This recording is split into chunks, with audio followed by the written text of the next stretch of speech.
Welcome back to The Next Wave, a podcast by the Pacific Asian Center for Entrepreneurship at the University of Hawaii at Manoa, where we spotlight founders, innovators, and builders who are shaping what's next. Today's episode is a powerful one. We're joined by Anthony Maisonet and Craig Opie, co-founders of Holocron Security. Both are Navy submarine veterans who operated in some of the highest stakes environments imaginable. Anthony went on to scale and rebuild multi-state, multi-island infrastructure systems, driving 25x growth and authoring standards that still govern Maui's water systems today. He holds a background in nuclear science and an executive MBA from UH Manoa. Craig previously founded and led a startup supporting NASA and Department of Defense cyber projects. He's now a principal enterprise solutions architect for DEFCON AI and a PhD candidate at UH Manoa, focused on quantum-resistant secure networks for critical infrastructure. Together, they founded Holocron Security, a company redefining what security truth means in regulated, software-defined environments. In this episode, we talk about leadership under pressure, building trust in high-stakes industries, and what students should be thinking about if they want to enter cybersecurity and critical infrastructure. This is a conversation about discipline, systems thinking, and building something that truly matters. Let's dive in.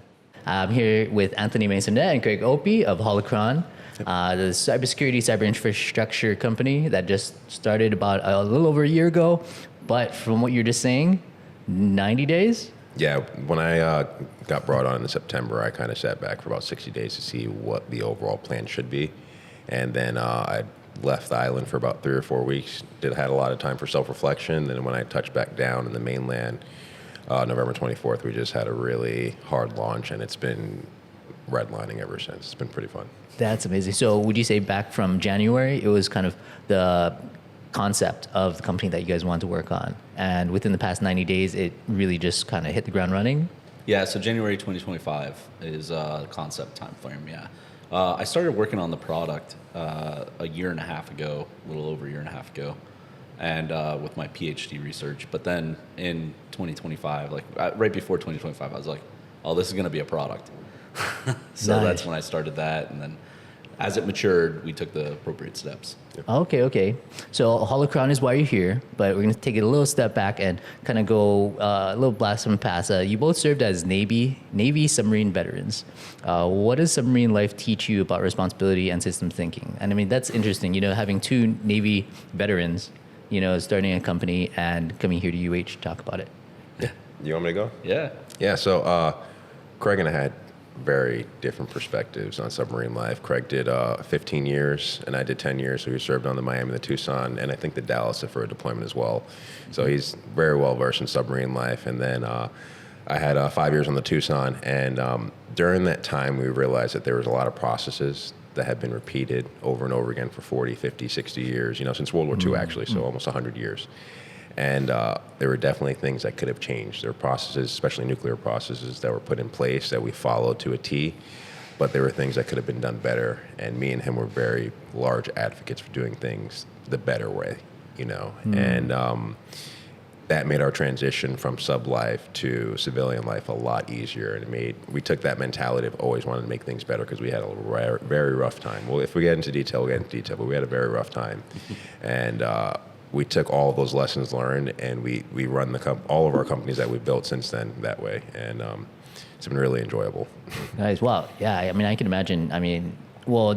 Having systems in place, especially when you're on a submarine, right? It's like you're in the middle of the ocean with tons of pressure on this thing, and I imagine the military wouldn't want to, change a system that easily. So that must have been a difficult part of it. Yeah, and it's less the systems, because systems undergo changes, they undergo updates and everything. It's more of like the processes that are in place in order to manage those systems or manage your people. And like managing the people is the big deal, right? Because everyone's sacrificing so much when you're underneath the water for 6 to 9 months at a time. Yeah, with no internet, right? Yeah. Like marriages collapse, relationships get destroyed. You come back and it's a completely different world. And so, the most important part of that job is the people. Yeah. And it's a lot of times it's just passed over. Yeah. Wow. I agree. Objectively, that's kind of like being in space, right? Oh yeah. because like you 100%. the means of communication, and I mean the distance in a sense, it's like even though you're still on Earth, you're practically on another planet. Yeah. It's Absolutely. a completely different realm. I can definitely only imagine, and imagine the stories that you must have. Oh man, they're not rated for. Maybe when we go off the offline, then we could talk more about it. I'd love to hear about that. That sounds crazy. A lot of good times, a lot of not so great times, but it's all lessons and things to fill the bank, the memory bank. Yeah, I think the best way for us to look at it is, I don't think my life will ever be that hard ever again, no matter what I encounter. So Fact. it's been downhill ever since we got out. So I'm happy for you, at least. I heard a phrase before. It's may today be the worst day of the rest of your life. Yep. Yeah. Right. Oh, yeah. And it seems like that. It seems true for you guys, I guess. Yeah. It October wasn't 24th, 2014. Day of infamy. Oh, October 24th, 2014. Oh, that was Actually my birthday. That was his birthday. But it was like, so there's a little C story here behind this. But so Anthony and I served on the Tucson together. We're in reactor control division. Our job was to support, maintain, operate the nuclear reactor on board the submarine, and so I was Anthony's chief, and on that day, Anthony actually went to mast, captain's mast. Oh yeah. And so it was a good time. Wait, what does that mean? Went to captain's mast? It's like a court for the military. Oh. So the military handles it internally, so it doesn't go to civilian court. Oh, I see. Oh, okay. Yeah. I guess I probably can't ask a little bit more about that, but I spent my 21st birthday on a Navy submarine because I wasn't allowed to leave. I see. Okay. It's been a lot of growing. Yeah. Dang, yeah. So for 10 to 15 years from when you're that young, I mean, your Navy submarine life. Oh yeah, I joined when I was 17, so I was already in that 4 years at that point. So Oh yeah. I Yeah. starting to get more. You know how you say. The hardest part of your life is behind you now. oh yeah, it's been all downhill since I was 21. So All right, just very briefly, I'm curious. So, what was a average day in the life of your submarine life would be like? Just briefly, yeah. you want me to go, Craig, or do you want to do the part where you didn't sleep for like weeks? Yeah, well, so it changed. It dynamically. It was a dynamic process throughout the 15 years I was in, and so it started like the first couple subs I was on was that you're on 18-hour days, and it rotates. Jesus. So you're doing 6 hours on, 6 hours of like after watch, Maintenance, cleaning, training, things like that. And then it's like the 6 hour period that you're supposed to be set for personal time, and that like sleep, and then you wake up and do it all again. But in that 6 hour window, you also have to wake up an hour and a half before your watch so that you can get up and tour, eat, and do all this other stuff. So it collapses down to 4.5 hours. Yeah. And so if you're lucky, you get like 4.5 hours every, I don't know what it is, 36 or something. But yeah, it ends up being pretty horrible for your sleep and your circadian rhythm. Yeah. So, Yeah. And your 6-month deployment ends up feeling like 9 months because your 18-hour days get condensed, but you'll wake up and you'll still be the same day prior. Oh. And then you'll do your 6 hours, and then the next day will start. So it's and even worse, your 9-month deployment feels like a year. Oh, that's wild. Yeah. Oh my god. That happened to me underneath the ice. But, that's insane. I can imagine like you must feel like you're kind of like in a what's the word when you're separated from your body kind of sense. Oh, yeah. And it just feels like this thing that keeps moving forward. Just surreal. 100%. And the environment is really rough on the sub too. Actually, when you're on deployment like that, you don't you recirculate your air. There's no way to really get fresh air in without giving away your location. So we don't do that. Yeah, we operated. What were we at? 13% oxygen the whole time. 14%. Yeah. So it goes down to like the same amount of oxygen that you have on Everest, and it gradually drifts down to that low, and then that's when, we probably shouldn't talk too much about values, but it gets really, really low. Yeah, you should. I completely forgot about that. Yeah, no Beep out percentages. the percentage. Okay, yeah. Yeah. Do that. Like less than half of the normal human operating bandwidth. So it makes you real tired all the time. Yeah, and then it really messes with you, especially when you pull back in and you're like finally snorkel or ventilate, and like you get that 21% oxygen back, and it's just you're like wide awake. You just feel alive again. Yeah, for like days. Oh, man, okay, I have a whole new respect for the Navy and especially those in submarines. I never would imagine that it would be like that intense. Yeah. Atmospheric pressures drop. So was that like your typical day too, as well? Oh yeah, he was my chief. I was reactor operator, so it changes as well because there are also, that's just like when you're at sea. When you're in port, there's like, hey, the boat, especially as reactor control division, all of your equipment always has to be operating because it's directly monitoring reactor conditions. And that means when you pull into port, you're kind of doing the same days. Like, so that little backstory of when I had my episode, October 24th, 2014, to preface that, what ended up happening was there was only 2 of people qualified my watch. So I was doing 12-hour shifts, and we were also having duty days. So you have to stay on the boat for 24 hours. So it ended up being 36 hours on, 12 hours off in Hawaii. And I did that for 2 months. So I kind of had like 8 hours off because it's like every time I would get off, I'll be driving into traffic into town, driving the traffic on base. So it ended up being really, like 40 hours on, 8 hours off for like months on end. And yeah, he just got into a little argument, we'll say, with the guy that was supposed to relieve him, who didn't relieve on time, and then gave him attitude because they're both they're both super tired and at each other's throats, and so. Anthony just didn't tolerate it, and next thing you know, he's at captain's mast, and so.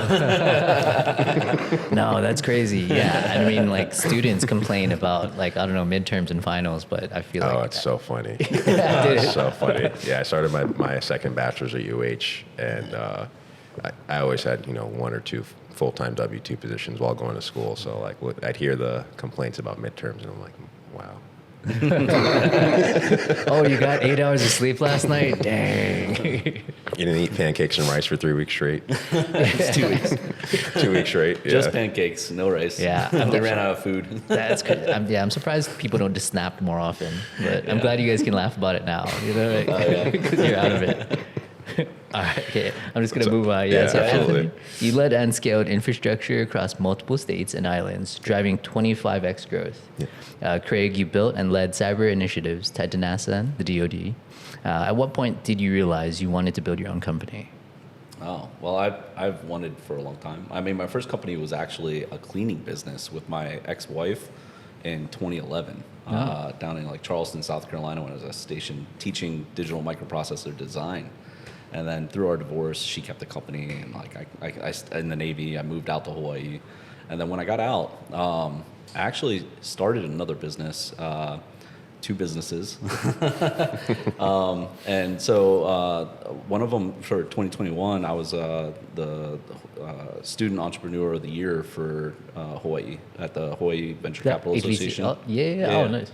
Yeah, with Pulse Utility. And so like we developed some application that uses machine learning and algorithms to figure out exactly where utilities are beneath the ground, and we just identified that there was a big need for that in Hawaii, and especially with the rail project, mapped out the rest of the rail, and due to processes, it realized that maybe this isn't something that's going to work out, so we ended up moving on from there, but then the other company was satellites, designing and building satellites, sending them to space. We've got 3 satellites in space, built the ground stations over in Kauai, built it out here at up on top of the HIGP building. Yeah. And had a bit falling out with my business partner, and realized the significance of having somebody that you know and trust and like can go day in, day out throughout the grind and have that relationship with, which is why I'm here now. Nice. Yeah, I think that's how I noticed your name, Craig Opie, and I've seen it before. I think it's because of the venture competition. Yeah. 2021. Wow, and satellites in the sky, you know, that I mean, I don't know. That just sounds unfathomable to something to do in your life, but that's crazy. Yeah, he just does that stuff. And, Says it so casually. Oh yeah, I had to think about that. Wait, did you say he's satellites in the sky? he just does that stuff in like his house. Like it's kind of crazy. And that started off with like a project for your bachelor's, right? No, or your master's. my bachelor's.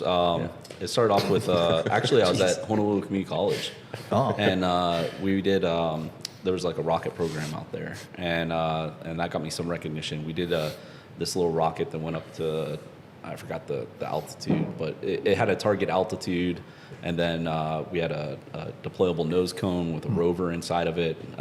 Shout out to Dr. Khan. And Mayvon that's out there, and but anyway, at Honolulu Community College. But so we ended up having this deployable rover unit that once the nose cone landed, the rover deployed on its own autonomously, and then traveled 10 feet away and collected a soil sample, and then beamed back the information to the ground station. And that got me a lot of recognition. Got me into the Hawaii Spaceflight Laboratory, and then they could only keep me on for so long because I didn't have a degree. So started the business and started supporting HSFL through that avenue. And man, it was a lot of stuff we did. Yeah, no, you're telling me. I mean, I have to read from the script because it's not something that I can easily just kind of like improvise, because this is insane. Dr. Luke Flynn, shout out to you too. and there's so many people over at the Hawaii Spaceflight Laboratory, but shout out to everyone throughout that entire process. That was a lot of growth for me, and it was really impactful. So, yeah, doing meaningful things here at the University of Hawaii system. Yeah. Cheers. All right, so you both have deep academic ties to UH Manoa, executive MBA and a PhD focused on quantum-resistant secure networks. How did your time at UH influence how you think about innovation? I'll say you go first because you built satellites like a block away from me. Yeah, I mean, with that, it opened my eyes up to a lot of communication. And my actual background, my bachelor's was computer science with focus with cybersecurity, and then went on to my master's being computer science with my thesis being specifically on the Fire API and discovering vulnerabilities in IBM's version of the Fire API server. And then and after that, because I was supporting a healthcare application at the time, and so then I was like, all right, well, everything that happened over in Ukraine with the power grid and critical infrastructure and the hacking that happened, all based off of like, so for people that don't know, in Ukraine back in like 2015, 2016 timeframe, they implemented new Siemens breakers and that could be remotely controlled and allowed them to service different power stations throughout the country remotely. So it was huge advantage to them. And so they were really proud of it. And they took some video of them at a power station, being like, bragging about what they did. Mm-hmm. And Russia saw it. And Russia was like, oh, I see that breaker. This is the model. Let's attack it. And so they shut down the entire power grid for Ukraine. Yeah, Siemens breakers are non-proprietary. So you can just Google all the information on it. And they posted the breakers on YouTube, so they kind of just like, hey guys, you seen the movie, they're like, they stop, enhance that. Oh, it's a Siemens model, blah, blah, blah. Yeah, and they shut down pretty much any Ukraine border electrical along the Ukrainian-Russian border. Dang. Yeah. Okay, this was back in 2015, 2016, yeah. It started 2015, I believe. It carried on to 2016, but yeah. The attacks, yeah. But so that entire process made me think. I'm like, man, as I learned about it and everything, and it's like, if something like that happened to Hawaii, we'd be in a world of hurt. Mm-hmm. And so my focus started shifting towards more of how do I protect my family, how do I protect my loved ones and my community. And so based off that, I shifted my focus to like actual secure communications, and realizing that quantum computers are right around the corner, and breaking RSA encryption is just it's a matter of time. And Yeah. so with that, all of your communications are they're going to be harvested. They're going to be, actually exploited, and everything's already going to be known. Yeah. So I was like, all right, well, let's focus on something that is going to have meaning and purpose. And so I looked at doing quantum resistant VPN technology. And throughout that process, AI really became like big, right? Like machine learning was still applicable, but like large language models started taking over. And so in that process, I was like, well, agents are starting to come out. People are going to be doing different things with agents. It would be really cool if we had agents that were just monitoring network traffic while still keeping like end-to-end encryption, but yet still be able to identify like whether or not somebody is supposed to be on a network. So I started looking into homomorphic encryption, or partial homomorphic encryption, which is basically you can encrypt the value and then you can perform math on that value and get a deterministic response.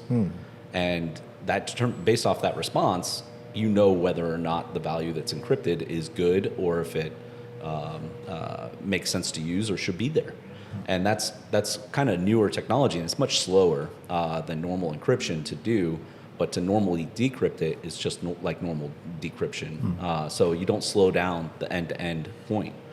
But agents within the network, they can identify within effectively like 6 cycles of deprocessing that, this is not supposed to be on this network. Yeah. That computer should now be considered faulty. Like let's that is now an intruder or not trusted. And let's go ahead and make sure that we're not sending good data to them, and or honey potted, or whatever that you want to do with those agents. Yeah. You get all that? I followed along. I mean, I took my data network class, like cheers to computer science. Yeah. So I was senior in computer science at UH Manoa. Okay. So I kind of understood part of that, Good. but definitely, I mean, it's like there's much deeper levels that I'm like, I don't even know how you do that. Yeah, that sounds insane. But it allows like a zero knowledge proof over networks, essentially. And so you can prove that somebody is who they are, or that they have the roles or access that they're supposed to from computer to computer, without having like this huge network of users and checking user keys and everything else, and still be able to allow access. So it's pretty good. Cool. I mean, and that's with the advancements of everything that's happening with AI and the agents and whatnot. Yeah, agent deployments, that made it really useful. It's not really a requirement for it, but it is a useful aspect, because then you can take actions based off of what's actually happening and what you see in the response. So programming in the agents to take action is pretty important. Okay, so I see. We have Wozniak and is it Jobs? That's so funny. I don't even know how many times we've gotten that yet. Does he usually come in this process of after hearing that kind of thing? It's pretty funny. Craig's background, he's always been, I think he's been involved in building computers since he was like 8 or 9 years old. Yeah. Phone freaking, all kinds of stuff when I was a kid. And I just have a deep obsession in studying people, human psychology, and business development. So it worked out really well that he was my chief in the Navy, and then we ended up living next to each other. And yeah. That's perfect. And you have that deep voice that people just are attracted to. You know? I appreciate it, man. I'm just tired. The Barry Manilow. Like you just be tired all the time. It's like, oh yeah. That's my secret. I'm always tired. Okay, so this next question is a little bit lighter. Can you tell me about the transition from going to the military, like very system-oriented, structured federal systems, into the ambiguity of startup life? What was that like? Well, I'll go, but Craig and I had different trajectories. I think you spent like 3 weeks like hiking all the mountains in Hawaii after you got out for a little bit. I did a bunch of stuff trying to find myself. Deeper self-reflection. Me, I spent 3 months moving back to Hawaii, and the military kind of jacked up my move and stuff. But for me, I went directly into sales as soon as I got out. I interviewed at Siemens, which is why we always laugh whenever he brings up the name. And they wanted me to interview for a tech position, and then they ended up saying, "Hey, like, would you be interested in a sales position?" I was like, "Sure." what's the pay like? They're like, it's way more. I was like, okay, cool. And then in my second interview, they ended up like giving me like I ended up going 4 positions in one interview. So I went from like Tech 1, Tech 2 to like senior account executive, like right out the Navy. So it ended up being a really eye-opening opportunity for me, and they kind of just threw me to the wolves for a few years. And I learned a lot, networked a lot. And from there, they wanted me to transition to running the business in Hawaii from Alaska. And I did not want to move to Alaska. I spent, a tremendous amount of money moving back here, making sure my roots are set here eternally. And during that same week, I got reached out to by a company called Victaulic, which is like, it's all in the ceiling here. So any building you're in, Victaulic's in that building. And I didn't really know that until I got hired.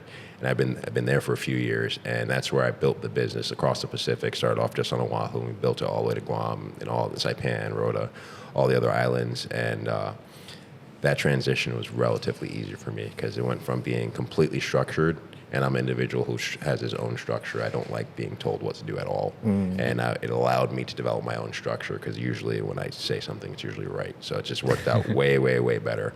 And the businesses, obviously, that I've built with both companies have grown tremendously, and have been able to hand them off as well to continuously grow, which is what I care about the most. And it just turned out that Craig needed Holocron built on the business side. His technology was already there to always be there, and it worked out really well. Oh, that's awesome to hear. Yeah. For me, the process was a bit different. After 15 years, like I had to find myself. Like it was like I was like, man, this is completely life changing. I had a little bit of school that I was starting right over at Honolulu Community College right away, and then I moved over to UH from there. but yeah, I ended up, like Anthony said, going out into the woods and climbing mountains and hiking from Turtle Bay all the way down to Makapu'u and Nice. the entire Summit Trail. Yeah, over 10-day period and just exploring, finding everything about me, and it carried on. It was like a year-long process of like figuring out that, hey, this is life-changing. This is, I'm a student now. Like I can't stay. I was taking as many course credits as I could. I was working full-time, like doing, originally they only let me do like 18 credits, and then I ended up taking like 21 was like the peak that I took. And then at the same time, still full-time job, like, yeah, and wife and kids. And it was just like, because I was used to that constant work from the military. That 18.6. Right, Yeah. yeah. 120 beats per minute. Yeah. All day, every day. Yeah. With So- full oxygen. Right. Yeah. That's the. But yeah. So it was it was hard to get off that, and I'm still not completely off that. I work like 18-hour days, but I learned to incorporate my kids into it, and like so I bring my kids into the office, and we do things together and like program and build robots and do all kinds of stuff. So. Yeah. It's been a long process. That just made me think of? Like, man, if you want to be an entrepreneur, you should go into the Navy and go into submarines first. Then everything else is easy afterwards. Well, I guess maybe anything in life. But you really have to be somebody who wants to do things. Because if not, you're going to hate it, probably. Right? You probably would not survive it. Either way, you're going to hate it. But. Yeah. I don't know of anybody that truly loves submarines. They fool themselves over time, and they're like, oh, yeah, I love this. Yeah. So you go the delusional route, or you're just like... It was funny. Our chief operating officer was also on the submarine with us, and he was in between his chief, leading petty officer, and myself. And I remember a very distinct joke he made in 2015. He's like, I really don't want to look back at my life when I'm in my 40s and be like, wow, I was super excited that we got chicken nuggets at midnight on a submarine. That's a highlight of my month or year. And I like just stopped, and I'm like eating my chicken nuggets, and I'm like, man, I'm never coming back to a submarine after I get because it was the highlight of my deployment was those 15 chicken nuggets that I had. So, Well, shout out to the chicken nuggets. It's keeping them alive. Keep on giving them chicken nuggets. Well, I'm glad that now you can have all the chicken nuggets you want anytime you want. oh yeah, we got the Kahlua pork Benedict now. All right, okay, so we're going to move on to more about Holocron. Okay. I guess, could you describe to us the authoritative security and compliance control plane? Holocron describes itself as the authoritative security and compliance control plane. For somebody who definitely does not understand what that means, in plain English, what problem are you solving? Yeah, I'll try and do the plain English because Craig goes into tech A little bit English of very details. quickly. Yeah. So the name originated, if you guys are Star Wars fans, a holocron is what the Sith and Jedi use to store information. And the only people who have access to it have deep connections to the Force. So it requires an intense amount of deep understanding because it's an intense amount of knowledge that you're protecting, And that's how the name originated. And the reason we chose that name and the reason it was coined is because we've built a control plane where we are not just referred to as a tool or like, hey, you can add this tool to your repertoire, We are sitting above all of it where we have the true determination on the truth. And in cybersecurity, it's incredibly important to have full traceability. And the way we do that is by utilizing Rapid Factory to build instantaneous environments, having that wrapped up with CyberDocs, which continuously automates and protects and pulls information on anything that's wrong in your system. And we're working to make it to where it goes and it does the remediation automatically as well. Long story short, we are taking multiple months, if not years, and condensing it down to minutes and allowing you to see all of this information in real time on one interface to where you're not spending, hundreds of $1,000s on this tool, hundreds of $1,000s on this tool. Because companies, we were doing some market research, some companies are spending anywhere $2 to $3 million a year to have multiple tools just to get what we're providing in minutes. It's a big deal. And that's the most plain English way I could describe it before he starts talking about buckets and Kubernetes. Well, it sounds like magic. I mean, it sounds like the real holocron, And after you started describing that, I remembered. I was like, oh, I remember them. I remember that in the movie. Oh yeah. Yeah. Oh yeah. Yeah. So, a little bit about this. So I worked for, after the satellite business, I ended up working for Dark Wolf Solutions, supporting a Department of Defense contractor, or a contract for designing and building an application for managing blood banks for the Department of Defense. And that's that healthcare application I was talking about. And then after that, I went and worked with BAE Systems, and I was the lead developer for the high performance computing modernization program. Their supercomputers. I was the lead developer for securing their supercomputers, for all 5 of their supercomputers for the Department of Defense. And so I did that for like a year. And so in that process, I learned quite a bit about deploying secure systems within cloud infrastructure. And so I started building out an automated deployment, because every time that you need to build a new system, you have to generate, if you're doing Terraform or if you're doing the cloud scripts or whatever you're deploying with, you have to pull from a repo, reuse existing code, have minor differences, and then undergo your audits. And when you're undergoing your audits, they have to look through at all those changes, identify changes between files, and look back at the traceability. And then as a maintainer, sometimes there's people that go in that have permissions and make changes to the cloud console, and then that doesn't match your existing infrastructure as code. And so then you get something called drift. And in order to combat that, I was like, I really need an application that's repeatable, uses actual software engineering principles, because infrastructure as code is not software engineering at all. And so they use individual files for individual components and with their own state files, and it's a pretty long process. But so I migrated that thinking over to a repeatable blueprint that can be deployed, and just using variables or different configuration files per instance. So that way, all of the secure parts are already in place. That doesn't change.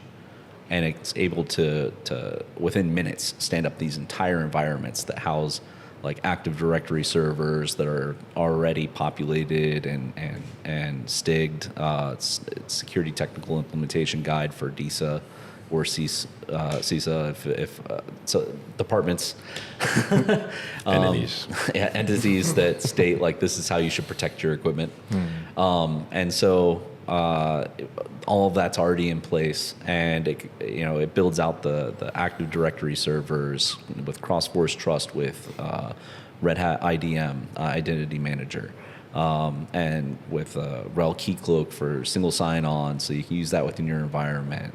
For developers, GitLab or GitHub, all secured and provided turnkey with an LLM in the environment too. The interface back with our tool, as well as for the developers to use as needed.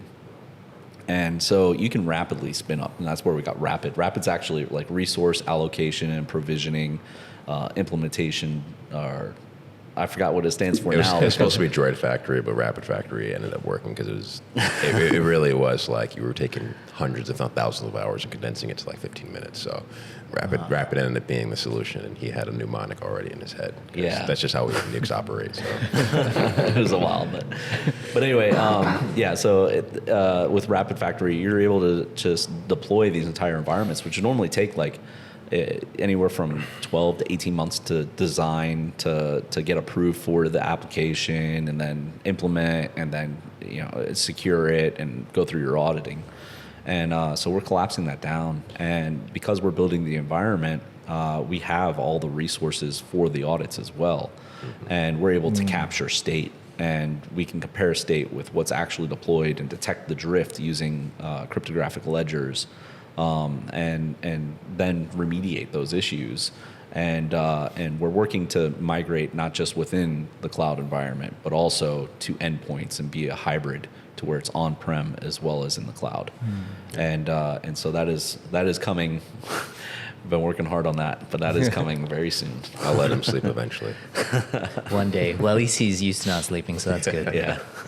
If I can understand correctly, I mean, from what I've been taught, the internet as well as just computer science software has been a mishmash of everybody's ideas.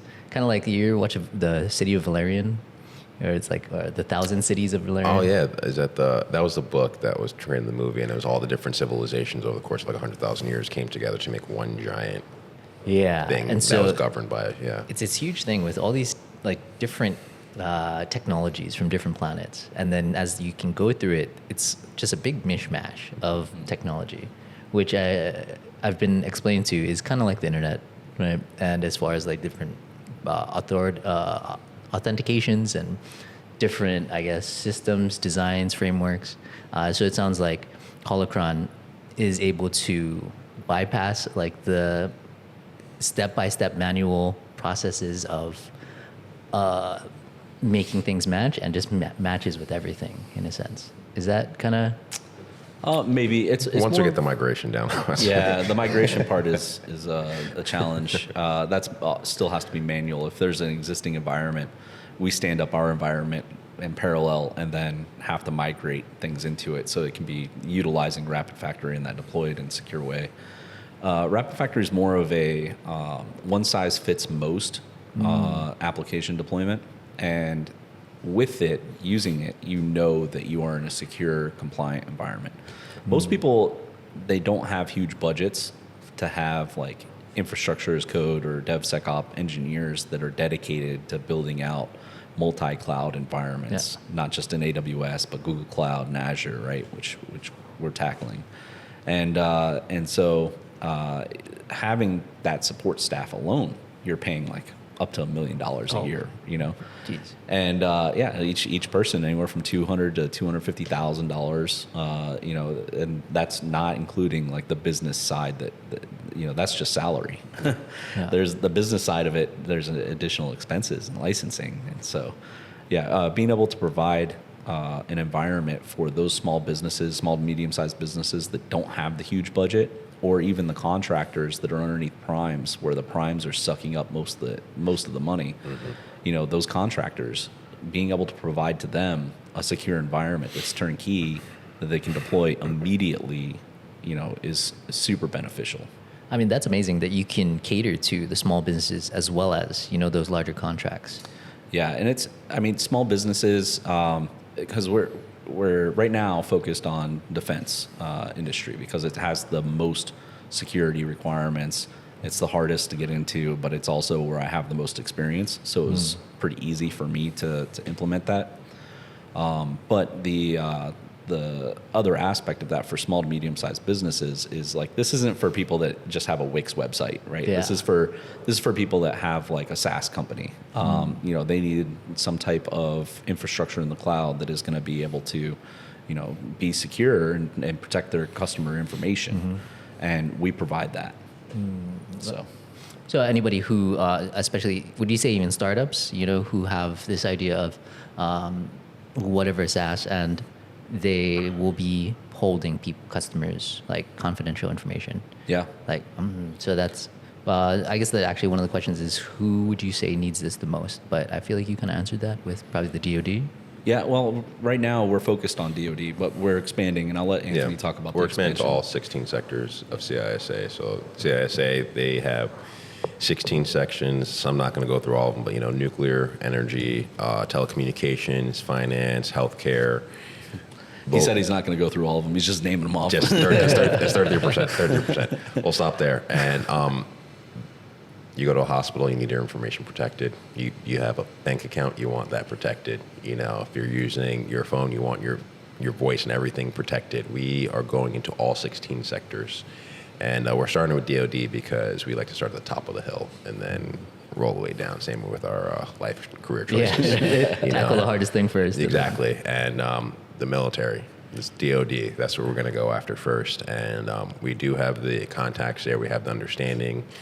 And it just works out to our benefit. Doing the hard thing first always ends up being more fruitful in the end. Yeah. And with it, you know, we're able to tailor because we already have all the policies in place. If you meet the DoD requirements, you scale back in order to meet the other requirements. And what we're trying to do is provide the most secure environment given the financial constraints of the customer. And so we always choose, you know, the most affordable path that meets the criteria, and then we propose it and allow the customer to scale from there and select, no, actually I want this feature, you know, or nah, I don't want that feature kind of thing. So That definitely makes sense. I mean, going to market and having all of the, going for the biggest fish and then scaling back, you know, then it leaves you, or you can react quicker, right? When it comes to business, and as competitors have less time to react to whatever you put out there. Yeah, that makes sense. And in addition to that, like the DoD certification process is way longer than all the other industries. So we start that DoD certification process, but we don't have to finish it, right? We move on to the other sectors now, and all of them are finishing around the same time. Good timeline. Yeah. So I guess on the opposite end, what would you say is at stake if security truth isn't properly defined? That's all you, Craig. I mean, if security truth isn't properly defined, then there's quite a bit at stake. I mean, your company's data, your health records, I mean, it depends on what you're protecting. But with that, you know, if cybersecurity comes down to knowing what to protect, and if you don't know what to protect, then you're not protecting it. There's a gap. And knowing what you don't know is very difficult. It's like, I don't know that exists, you know? And so how can you, without going and exploring that, then that's what it comes down to. So you gotta be able to rely on people that already have this information in order to deploy it in a correct way. So it seems pretty foundational then, if anything. Yeah. Okay, so also you said in 2026 your focus isn't scale. It's exercise authority in production. That's different from the typical startup growth narrative. What would you say so? The reason we're saying that is part of us starting in November 24th, a little background. We brought on 20 people in under a week in December. And the reason we were able to do that is because Craig and I spent the last 15 years building out a very advanced network. Me and Craig have also mentored a lot. We're probably in the hundreds of the people that we've mentored one-on-one, just at no cost, just because of the importance we see in building individuals up. And what that has awarded us is a really deep network of individuals across the planet that are always ready, willing, and able to support us. And when I started building out each department, marketing, operations, accounting, we needed intense legal support. So we ended up adding 3 levels of legal support to immediately to protect us as a company. What we noticed is that me and him could not do everything. We were both doing 20-hour days, day in, day out. And I'm like, hey, man, we are still operating at 15, 20% of what we should be doing for what we need to be. And that's why we're not really looking to scale rapidly. Our main goal is making sure that all 27 people we have on our team right now are where we need them to be. Because I foresee us, being a $1 billion company. I see us supporting that infrastructure, and the only way we could do that is if we are operating, 12 months ahead. And part of bringing those people on, mentoring them, training them where they need to be, we're also automating a lot of their lives to support them so they can operate at a scale where we don't have to worry about scaling, if that makes sense. A great example, do you want to talk about award site? No, go ahead. Yeah, so I was like, hey, Craig, we're going to be going after some DoD contracts. I want to either get an application that can help us, scale SAM.gov so I'm not sitting there for hours. And part of what we do, part of what Craig does is he just invents things. So in, I think, 15 minutes, this dude built an entire application that does exactly what we need, to the exact specifications where you can enter your NACS codes, your scope of work, your white papers.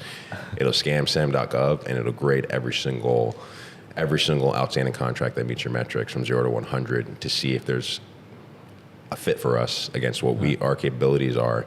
And it generates a real-time report. It tells you all of your risks associated with the project, which is what I need to know, And he's taking it a step further where it auto-generates a proposal, pulls contact information, essentially does everything for what our account executives do. So our account executives will every single day, day in, day out, at least save an hour and a half of their time. So their 8-hour day is now 5.5 hours, 6.5 hours, and we're not going to expect them to go do the full thing because we really believe in work-life incorporation, not balance. Direct incorporation to where everybody wants to work with us, work for us, and help build the company. And that's why we're not really pursuing that mentality as much as making sure everybody on our team is firing off on all 4 cylinders. Or eight cylinders. I like the 8s. Yeah, to clarify, while 15 minutes was just the prototype, and I was like pulling it down, command line. It was insane. I was having an active conversation. He's very humble. I was having a conversation. He's like, hey, come check this out. And I was like, just finished a meeting, and it was like, boom. And I'm like, when did you do that? And he's like, oh, like while you're in your meeting. I was like, okay. He just grows 2 other pairs of arms and just starts like working on 4 computers at the same time. No, but it was definitely it was very fast for deployment there. But it took a day and a half to build that entire application, and it goes through and even recommends it incorporates with our LLM backend, and we have a document server that's all like straight up markdown. It's like Confluence, but it's not Confluence. It's personal, self-hosted. And so anyway, it reaches out to that to pull like our contacts with what their capabilities are and everything, and makes recommendations. Hey, you should go after this proposal. This gap will be filled by this company. Here's your roles. Does all kinds of stuff. It outlines the responsibilities for each company. Yeah, I mean, outside of the programming aspect, it takes a deep understanding of what you're trying to do, right? And knowing it, right, to be able to do that so well. Yeah. So, I mean, that's the longest part is the GUI.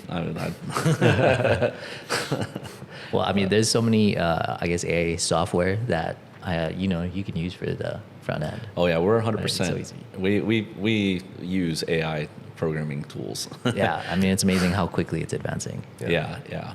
I actually did a paper on polymorphic malware and AI. Oh, yeah? Yeah, I mean, that was like 2 years ago. I mean, I still don't really know that much, but I mean, I knew even less. So the research I did was very surface level. But yeah, do you have any thoughts on polymorphic malware? Yeah, I mean, it's pretty cool.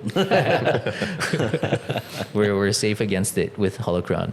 I don't know. I mean, so we aren't antivirus. We stand up the environments. We perform audits. We rely on existing antivirus software that is installed on the machines. And so, we are not an antivirus company, but we do utilize antivirus tools to provide that feedback and get the security of those tools. Interesting. Oh, so you say audit, so it's kind of like a authentication, like another layer of authentication, or? Yeah. So if you provide any type of service to the Department of Defense, you have to go through like if you're handling controlled unclassified information, for example, you have to get like a CMMC audit, which I forgot what CMMC stood for. It's like Not going to even try and guess at it. you use the acronym Level so one, much level that two. it's just it's like level 1, level 2. But level 1 became a requirement, which is like a self audit. Became a requirement in November for all companies doing DoD contracts or Department of War contracts, and then. And then for level 2 coming this November, all those same companies have to be level 2. And so there's this huge, at the same time that we're launching Rapid Factory, right? Like there's this huge demand that's coming to market, and the self audit is just a fraction of what needs to happen, and the level 2 is much more in depth. But that certification process that you are. There's 110 different controls, spread across different families, and I think it's like 14 families. Don't quote me on that, but we're not the auditors. But my coworker, they're the auditor. So No, I think I'm starting to understand now. Yeah. Okay. So when you're talking about taking a long period of time and compressing it, it's because of all of these different things that need to happen within the process of the military, and you're kind of at the same time taking care of all of them and making it condensed into this package. yeah, and just like with the healthcare industry, they have to meet HIPAA compliance requirements, and you have to get a certification. There's auditors that come in and say whether or not you're handling data with the HIPAA compliance. It's the same thing. Okay. Yeah. Okay, I understand more. Okay, so one of the last technical questions I'd say is with quantum computing on the horizon, how urgent is the shift towards quantum-resistant secure networks? I mean, we should have already secured. We should have swapped. So, I mean, NIST has recently issued the 5th approved algorithm for quantum resistance encryption, or quantum safe, or post-quantum cryptography.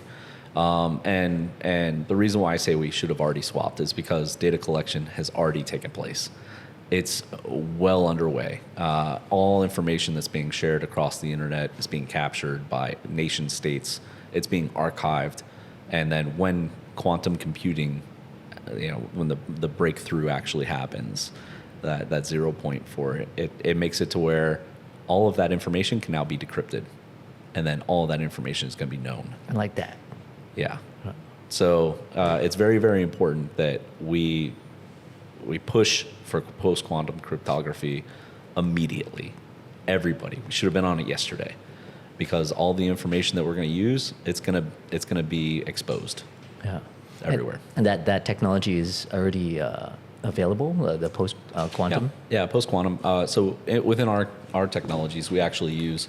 Yeah, Anthony's got his water. Dying right now.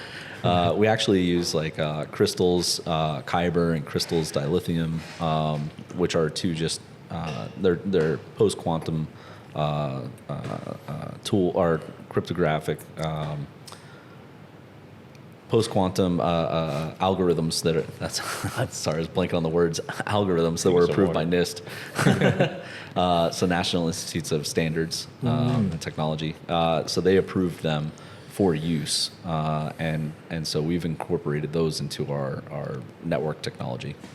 Oh, that's crazy. The last video I've seen on quantum computers, this might have been a year ago, and I don't know how much it's changed, but it was like in a sub-zero lab, or like a lab, but then the computer was sub-zero, and then it just didn't even look like a computer. With, like, I don't know, something with a crystal and these things happening with physics. Yeah. I don't know. I imagine it's probably advanced much more than that already. Yeah, I mean, the biggest problem with quantum computing, and I'm not a quantum computing expert, right? Like, I'm by any stretch of the means. I've done some quantum computing programming, and I've done some research into it to understand it enough. And with our nuclear background, it maybe helps a little bit, but. We pick up things a lot faster than the person who just got to. Yeah, well, you don't hear that often with our nuclear background. Yeah. But like Anthony has a bachelor's in nuclear technology. Is that what it is? Yeah, that was my first bachelor's. Yeah. Yeah. But yeah, impressive. But so I mean, just based off the research that I've done with it, with qubits and stuff, the biggest problem that they're having right now is as they increase the number of qubits, they also increase the noise that is affecting other qubits and effectively causing redundancy checks, or you get these bit flips, if you will. That's not really a bit flip for quantum, but it's improper state, and having to do checking on it to certify that the correct value is actually there. They repeat the process multiple times, but there's stability issues as they scale and they grow to more and more qubits. And so that is the part that they're currently trying to overcome, which will happen, right? With any technology, they're going to overcome it. Yeah. It's just going to take time. Inaccuracies, basically. Yep. Yeah. Interesting. Yeah. I mean, with AI, that's already huge. Like, how it's just advancing. Yeah. Quantum computing, it's just too much for my little brain at the moment. Okay, so the next segment, or last segment, is definitely a lot lighter. It's more so about students and the future builders. Questions that I guess students would be asking. Yeah. How we doing? Good? Okay. All right, so for UH students listening, what skills should they be developing now if they want to work in cybersecurity or critical infrastructure? Yeah, so cybersecurity, I'll start by that, and we'll talk more, because I think another key aspect is like actual personal interrelations. I can get that one. You can get the tech side. So on the tech side, it's kind of difficult because everyone looks at cybersecurity and they think like, oh, it's the red teaming or the hacking side, right? But in industry, that's such a small portion of it. There's barely anybody, any companies can afford that, right? So they all reach out to teams of experts that are already out there that are able to provide those penetration tests. Most companies don't have their own penetration testing team, and so with that, the biggest part of cybersecurity is actually auditing. And I think that most students don't recognize that going into it. And so when they get into cybersecurity, they're like, oh, I'm going to be this hacker. And it ends up not being that way. It ends up being that, oh, I'm actually an auditor and I come through and I do a lot of paperwork. And so recognize that if you're trying to get into this, what you're actually getting into. Now, the second part is that if you really do want to get into this industry with auditing, the best thing is UH teaches a huge foundation on cybersecurity. It's a lot of theory. There's not a lot of practical that goes into the curriculum currently, but the theory's there. And so going in and getting the gap by doing things like Try Hack Me or Hack the Box Academy, right? And going and doing that on your own is going to be influential for you, because then you can actually implement the risks that are involved, and you get a little bit more hands-on on what you're trying to protect. A lot of the clubs that we have out here are very important. The high schools, like Punahou's team for hacking, they're above and beyond. They're awesome. Nice. If you can work with a local high school, and that, I highly encourage that. Go over there and talk to the different schools, get involved, bring up the community, and you bring up yourself at the same time. And then there's also Gray Hats, which is a community or a club that's here at UH. Gray Hats are awesome, yeah. Right, yeah. And get involved with the Gray Hats, and that's it. I mean, just try to compete at these local competitions, and you'll learn more about the cybersecurity side. But realize the industry part, it's mostly blue team. It is mostly auditing. So I was thinking, everybody watches Mr. Robot or Hackers, right? Right. The other generation, but you can't really make a movie on auditing. I don't know, maybe not one as exciting. You make a lot of money, you can't make movies. But that's for the technical side, Anthony. Yeah. To piggyback on the technical side too, is like if you ever pull up a chart for like, hey, cybersecurity, all the different sections involved in it. Like Craig said, a lot of people only focus on one silo, and there's 30, 40, 50 different silos. So I would say as a student, you want to get familiar with all the different aspects of it, because there may be something that interests you more than whatever you're learning or whatever path you're currently on. So that's the only thing I want to add to the tech side. On the personal side, and I tell this to almost all my classmates, especially like right now with my executive MBA classmates, I notice a lot of them are very obsessed with their career paths. And to me, it's like you're shooting yourself in the foot, if that makes sense, because I see people with 10, 15, 20, 30-year careers, and they're still one-dimensional personalities, if that makes sense. And they never did enough self-reflection. So I always recommend always doing self-reflection and doing a lot of personal development outside of your career path, because that's where real education comes from. There's you probably have a pile of textbooks sitting around somewhere. I know I do. I have like 50 textbooks from all the schooling that I've done over the last 8 years, and I don't really look at those textbooks. There's a lot of unnecessary information in there. But if you go and look up, hey, you can right now ChatGPT, what are the top 10 leadership books that I should be reading? And if you read those books, you'll probably be doing better than most people with a master's degree, in my opinion.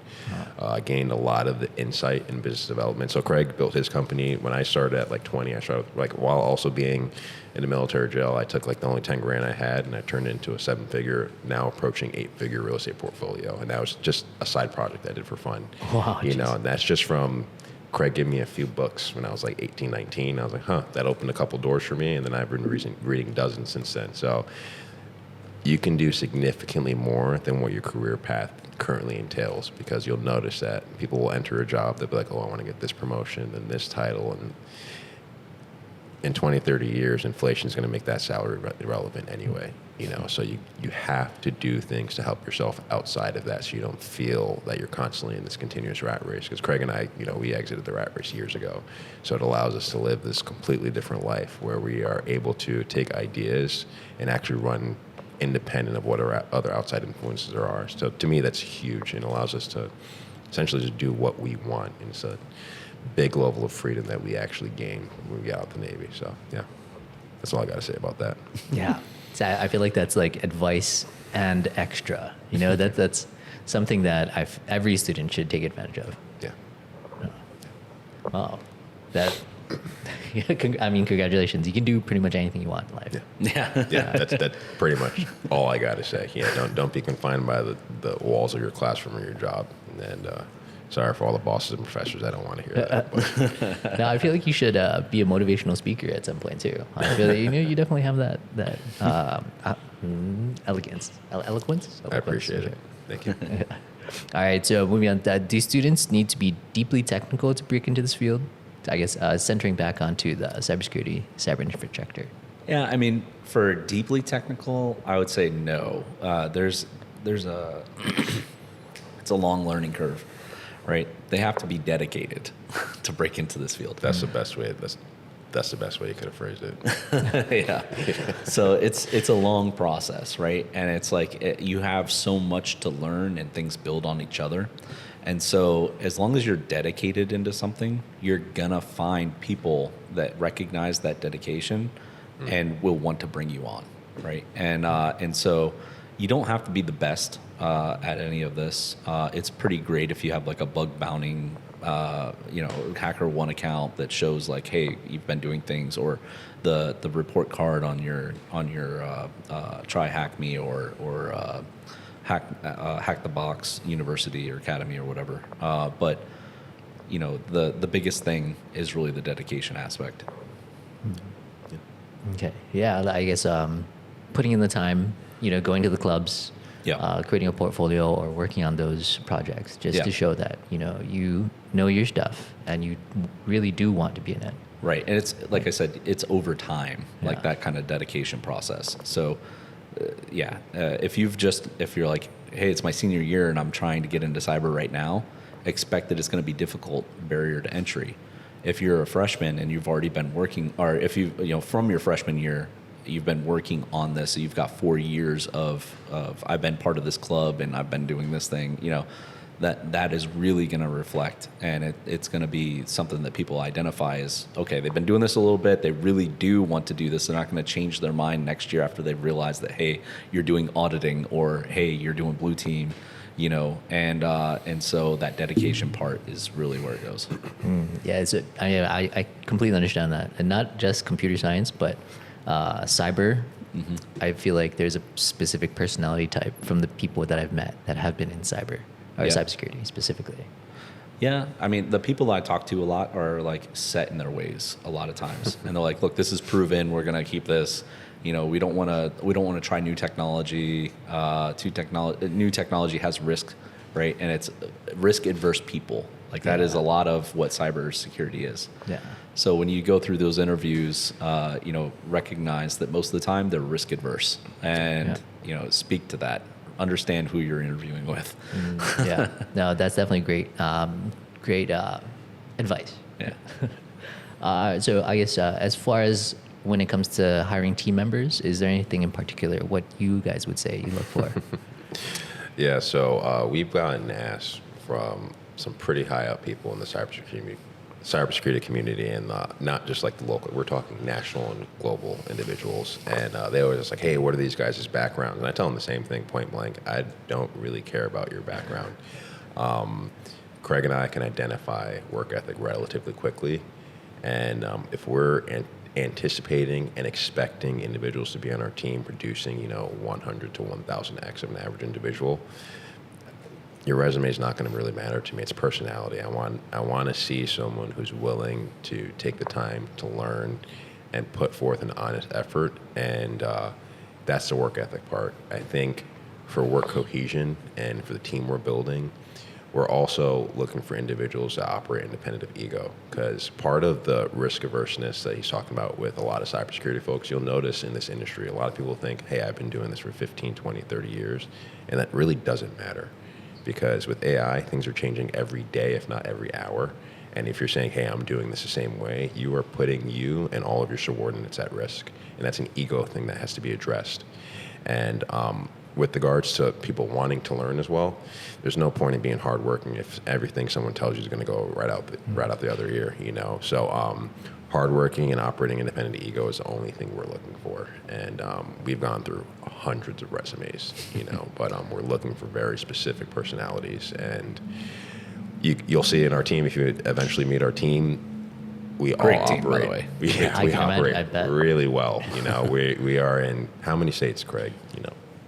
all the Florida, states North we're in. Carolina, South Carolina, New York, Idaho, Tennessee. We're in like 12 different states, all operating different time zone for one unique goal. And everybody understands that vision, and we're all operating that way.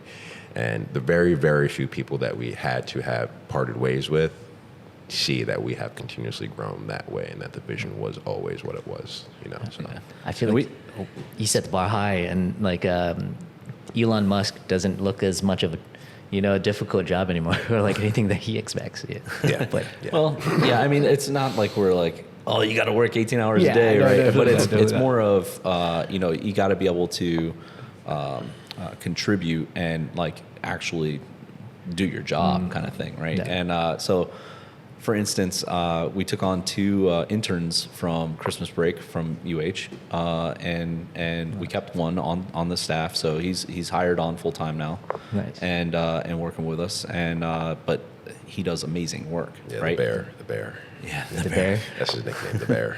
Yeah, no personal information about this dude's a tank. He's awesome. Yeah. He's great. And Craig's taking him under his wing, and he's firing on. He's a B12, firing on all 12 cylinders. Yeah, I'd say Cameron, our lead developer, he's definitely taken him under his wing, and they're working very closely together. Yeah. But in comparison between the two, it was like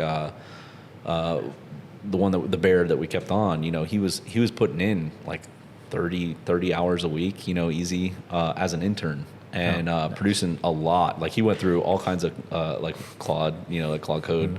He went through all kinds drained his API keys and stuff, like all of his allocations for his tokens within like the first day of using Claude. And it was because he was trying to learn how to do it. And it was very obvious that like he was learning the best ways to make agents, sub-agents, and figure out the process. And I encourage that, right? Like, yeah, learn. do better, learn how to use your tools better. And so he was doing that. The other guy, we like him. He's welcome to come back, but he's got to put in more effort. And like he was spending around 6 to 9 hours per week, which is, I guess, more typical for like an intern. But in order to stay on the team, you're going to have to show the initiative of like, the bear was like, he was messaging me, hey, I don't know why, but it's telling me I can't use this anymore. And he's like, well, yeah, you drained your tokens. You max it out, bro. Yeah, so $1,000 that first week just on him with tokens, learning. He's just going through it. Yeah, but I encourage it, I was like, yeah, okay. All right. Like you were saying, the dedication, like you can really see it in a member.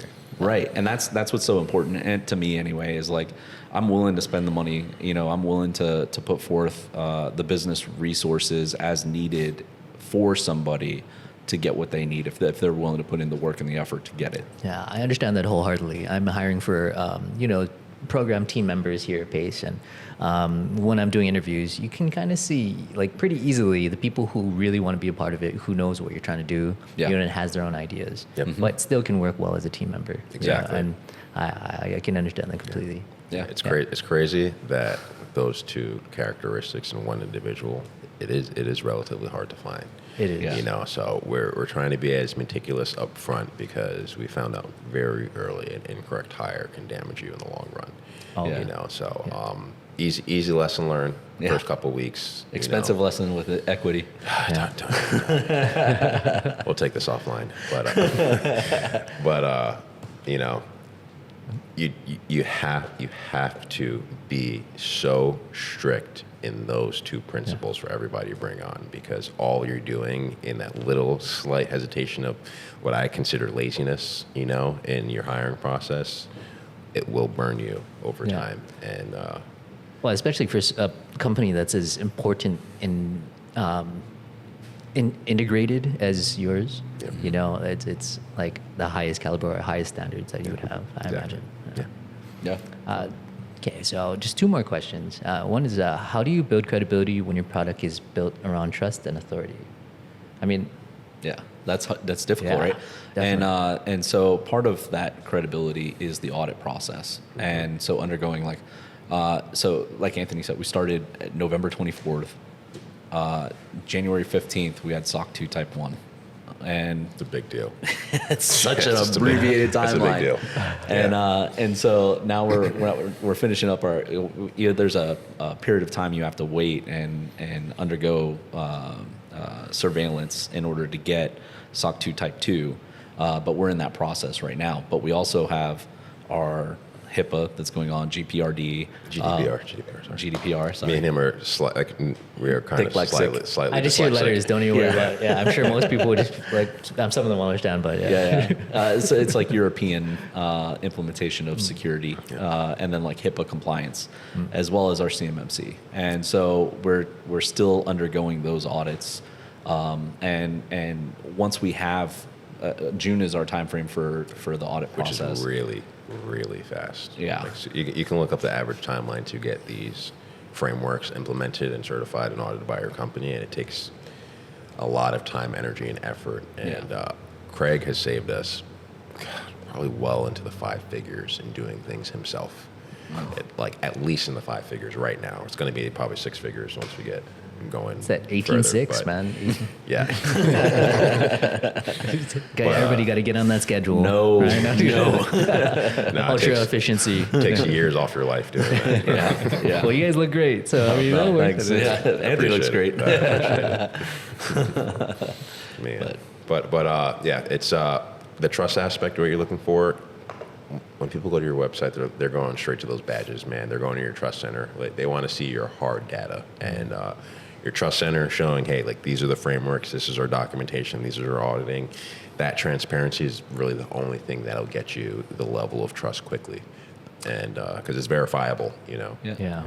And then character, I think. So, having good character amongst the leadership within the organization is the other part that gets you that trust. Oh yeah, I do agree with that. Another book you guys could read, probably maybe the first 150 pages, because the book gets kind of boring. But Stephen M. R. Covey, he's a son of the guy that wrote the 7 Habits Highly Effective People. You know, so Yes. so Stephen R. Covey is the main guy. Stephen M. R. Covey is his son. He wrote the book Speed of Trust, which is really, it calculates how trust in organizations can be monitored, and it's all dependent on 2 things: character and competence. So that's kind of what we're looking at when we're hiring, you know, is really what it boils down to. Is like, hey, how's this person character? Like, do we think they can put forth an honest effort, you know? And then how's their competence as well, you know? And so those are the 2 things. And if you ever read the book, he breaks it down that high trust organizations operate anywhere between 200 and 300% better. You know, so if a company, same exact company, same funding, same capability, are both operating at 100%, if there's high trust, it can be 2 to 3 times more efficient, right? And then if you have a low trust company where the leaders, you know, are very egotistical, they're wishy-washy, they're constantly changing their thought processes, they're constantly going after people, they had multiple layers between them and getting things done. Companies go anywhere from 100 down to 60, 40, 20%, depending on how low the trust is. So if we just take a company operating at 40%, a company operating at 300%, just do the simple math, 30 divided by 4, what does that come out to, Craig? Was that 7.25 or something like that? 7.5? 7.5? 7 it's literally 7.5 times as effective as a company. So we operate really on a high level of trust. We have all really good character individuals. We have really competent individuals. So I believe we're operating the multiple hundreds of % than an average company. And we can just do that, but just off of trust, you know, in each other. No, I completely believe that. Yeah, and there's so many factors to it, right? I mean, just throughout your regular day, you know, if you can't trust the people you're around, then I mean, it just adds so many more factors of like difficulty in getting anything done. Yeah. You know, and that scales, I imagine, so much. Yeah, I'll definitely absolutely. check the book out. Trust but verify. I was like, actually, I think it's coined by Russians, but but the trust but verify is a real thing, and that in the nuclear navy, that is bred into you. Trust but verify. Within what we've implemented in our team is the initial trust but verify all the time, continuous, right? But as it warrants, you know, that trust gets a little bit looser where you don't have to verify everything. It becomes spot checks, right? And so it's the same thing with an organization.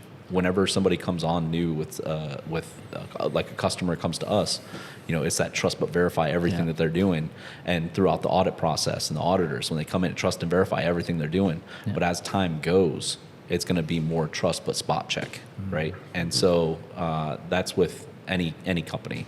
Trust is so important right in the beginning, because you can't keep that trust but verify every single moment of every day. Yeah. You're going to wear yourself out. This definitely takes up way too much time. Yeah. No. All right, that definitely goes into a little bit on our last question. With a company that's such high stakes and, you know, going through this process, do you have any advice that you give to any students that are interested in starting a company that is high stakes? Yeah, don't let it bother you, because nothing really matters ultimately. It's not really a nihilistic perspective. It's more of like not letting your nervous system constantly get tugged in whatever direction based on what problem that you're dealing with. Nothing really matters ultimately. Hey, if your professor says you can't turn in your paper late, turn it in a day or 2 late if you need it for your mental or physical health. There's things that nothing really matters ultimately, and all these deadlines are ultimately BS. What matters is you making sure that you're protected for the long term, because there's going to be a lot of ups and downs, and always operating at a center bandwidth is what's going to allow you to keep going. Because hey, good win is good win, bad loss is a bad loss, but you still have to wake up the next day and do your work. So that's the way I look at everything. So I'm not really that I don't really care about anything. I do everything and I do it well. I just don't let things affect me, except for very small things, which Craig already knows. The anxiety part, right? Like that's it's easy to feel overwhelmed when you're starting a business. Yeah, definitely. There's a lot of anxiety that goes into it, especially as you learn, like, oh crap, I was supposed to do this, or oh, I was supposed to do that, or man, I've got this now that I don't know how I'm going to pay my employees next week, or whatever the case may be, which was an issue for me in the past, right? Like with previous companies. And so, you know, with that, it's a lot of anxiety. Learning to manage your anxiety early is super important. Like Anthony said, it may be just a switch if you can think about it in one way. but probably not, right? Exercise, make sure you diet correctly. He put me on a strict regimen and routine because I'm heavily stressed every single day, right? And I carry my stress. Call him the king of cortisol. And so with that though, I'd say that is super important to any student that's trying, whether they're still working on school and starting their business, or they're just finished school and they're starting their business, or whatever the case may be, or even just a student, manage your stress. Yeah, my thing is, like, what's the point in going on this journey, any journey, and not enjoying it? Yeah. There's zero purpose, like, it got to the point for me where all I cared about was just like, hey, I'm going to do this next task and next task and next task. And then, like, boom, I was 25 with, like, a cool resume, but I was like, eh. So for the last 5 years, 7 years now, God, I'm getting there. Last 7 years now, I just been living life. I just do what I want when I want. And as long as it doesn't affect anyone negatively, and as long as it doesn't affect my work output, I can continue doing it, Yeah, you paid your dues. Yeah. Definitely. Yeah. I feel like you were the submarine guru, like that submarine zen, I can feel it. Yeah. Oh, man. Yeah, we were down there. It's the best way for me to describe it. All right, well, gentlemen, I know we're probably a little bit past our time, but We're way out. Thank you. I mean, honestly, it was super interesting talking to you guys. Yeah, likewise. I really Thanks. appreciate the questions. Man. Yeah, no, absolutely. I mean, if I had another hour, I would definitely ask you so many more questions, and probably maybe even off the mic. But but yeah, thank you again, Anthony Craig, for coming on. Is this Next Wave or yeah, Next Wave? Yeah, Anthony Craig, thank you again for coming on to the Next Wave with Pace. But yeah, I mean, I'm looking forward to seeing everything you guys will be accomplishing in the future, Holocron, and all your other future endeavors too. I'm sure there's going to be many more. You guys are natural entrepreneurs. Yeah. Thanks a lot. Yeah. Thank you. I appreciate it, Tim. Thank you. Awesome. Thanks. Yep.